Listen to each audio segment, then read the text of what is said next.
So in the last module, we presented this model. This is the model that procedures such as surrogate variable analysis uses. Now, the problem is we don't know W, we don't know alpha, we don't know K, we don't know beta. We have to estimate all these things. This is not straightforward, and I'm going to show you just one of the algorithms that tries to fit this model, which is the algorithm that implements surrogate variable analysis. So here's the idea. Here's a data set that has real signal.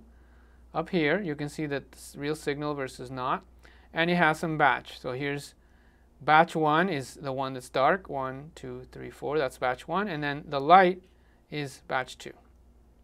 That's the batch we don't know. It's hidden. We don't know that it's there. We want to estimate it. So you can see over here, this is the true batch, which you don't know. We have to try to find it. So you have the first 2 arrays are in batch 1. The next 2 arrays are in batch 2. The next 5, etc. Okay? See the pattern? When you're up, you're dark. When you're down, you're light. So we want to estimate this. So here's the approach. In the first step, we use the singular value decomposition trick to just try to estimate the batch. So in this case, I'm only showing you the first column that we're estimating. And here's the result. You can see the estimated batch. It's not quite right, but it's kind of getting there already. So here's the truth. Here's our first estimate. So now what we do is we assume that this is correct, and we find genes that are associated with this current estimate of the batch. And we're going to give them weights. So here are the weights for the genes that are correlated with this version of the batch. You can see it kind of makes sense. These genes have strong correlations. You have this guy, that guy, this guy. So it does seems like it's working pretty well. And all these other ones get 0 weight. So now we use only these genes to estimate the batch again using factor analysis or singular value decomposition.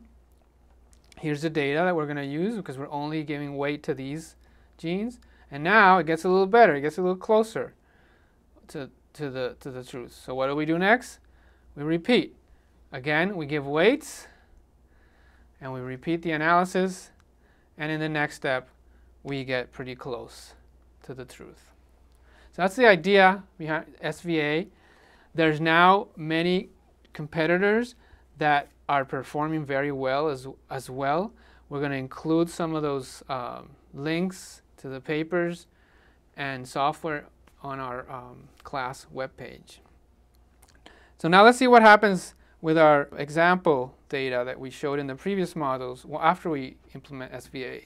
So here are the autosome genes that we think should be a flat p-value. We don't think there should be signal there. And here are the chromosome Y genes. This is before SVA. Now we apply SVA. In this case, it estimates K to be 5, and it estimates columns. We stick it into the Lima procedure to get estimates of the coefficients and standard errors of these coefficients. We recompute p-values, and look how it looks now. The histogram is pretty close to flat.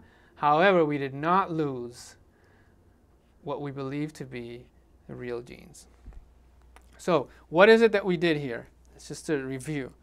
We started out with a data set that clearly had real signal due to the different sexes.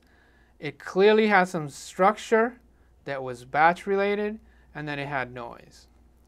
We estimated each one of these components with SVA, and we can actually make pictures splitting that up into the 4 components. All right, so here's the data as decomposed by SVA. We have the original data.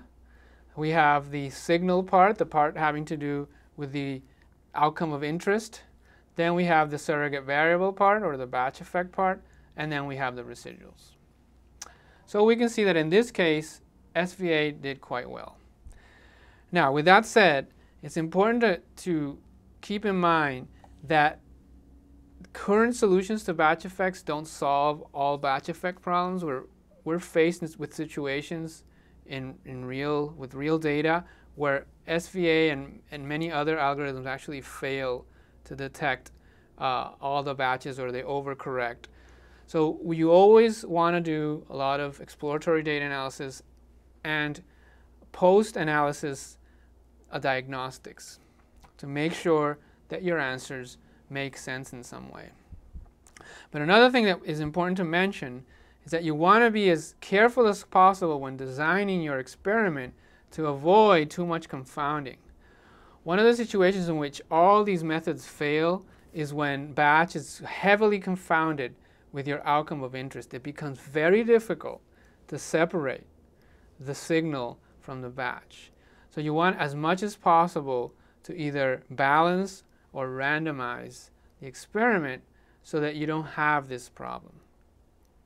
Now, even when you do balance the experiment, there is still unwanted variability that reduces your power. So even in those cases, when there are batch effects present, you do want to implement some of these methods to improve your ability to extract signal from your data.